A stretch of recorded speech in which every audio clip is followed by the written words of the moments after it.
नमस्कार विद्यार्थी मित्रांनो, LLB 3 इयर्सची नवीन लेटेस्ट अपडेट आलेली आहे की हा रिझल्ट आउट झालेला आहे। स्कोर कार्ड तुम्ही आता चेक करू शकता। तुमच्या प्रोफाईलच्या लॉग इनमध्ये कशा पद्धतीने चेक करायचं आहे ते तुम्हाला मी आता सांगत आहे। पूर्ण व्हिडिओ पहा जेणेकरून सर्व डाउट्स तुमचे क्लिअर होतील। जसं की आपण CETच्या वेबसाईटला आलो आहोत आणि CETच्या ही जी वेबसाईट आहे तुम्हाला डिस्क्रिप्शन बॉक्समध्ये मी टाकून देतो। त्यानंतर आपण खालती आल्याच्यानंतर जर आपण बघितलं तर notice display score card LLB 3 years 2024-2025 हे तुम्हाला नोटीस ही ओपन करायची आहे। ही नोटीस ओपन केल्याच्यानंतर तुम्हाला ही नोटीस ओपन झाल्याच्यानंतर ही नोटीस आलेली आहे की display score card in candidates log in. तुमच्या जे लॉग इन आहे ते लॉग इन ID मध्ये तुम्हाला स्कोर कार्ड दिसेल। कशा पद्धतीने दिसणार ते तुम्हाला मी सांगणारच आहे।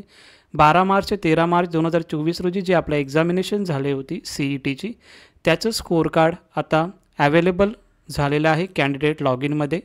3 मे 2024 म्हणजे आजच्या दिवशी तुम्हाला हे जे स्कोर कार्ड आहे तुम्हाला बघायला भेटणार आहे। आत्ता सध्या जर आपण चेक केलं तर ते दिसणार नाही आहे। इव्हिनिंगपर्यंत तुम्हाला तुमचा स्कोर कार्ड दिसून येईल। त्यामध्ये सांगितलेलं आहे आता की admission process is over, candidate should be note take this. आता हे लॉग इन कसं करायचं आहे ते तुम्हाला सांगतो मी। ही CETची वेबसाईट आपण ओपन केल्याच्यानंतर कॅन्डिडेट रजिस्ट्रेशन याला अशी विंडो ओपन होईल। अशी विंडो ओपन झाल्याच्यानंतर तुम्हाला इथे स्कोर कार्डवरती क्लिक करायचं आहे।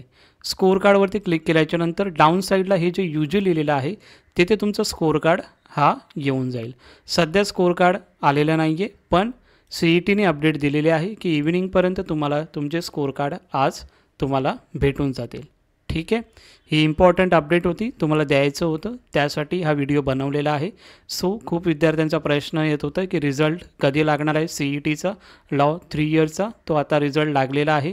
तुम्हाला इव्हिनिंगपर्यंत या नाईटपर्यंत तुम्हाला तुमचं स्कोर कार्ड तुमच्या लॉग इन पोर्टलमध्ये तुम्हाला भेटून जाईल। काही डाऊट असेल तर नक्की मला कमेंट सेक्शनला कमेंट करा, मी नक्की तुम्हाला हेल्प करण्याचा प्रयत्न करेन। Thank you so much.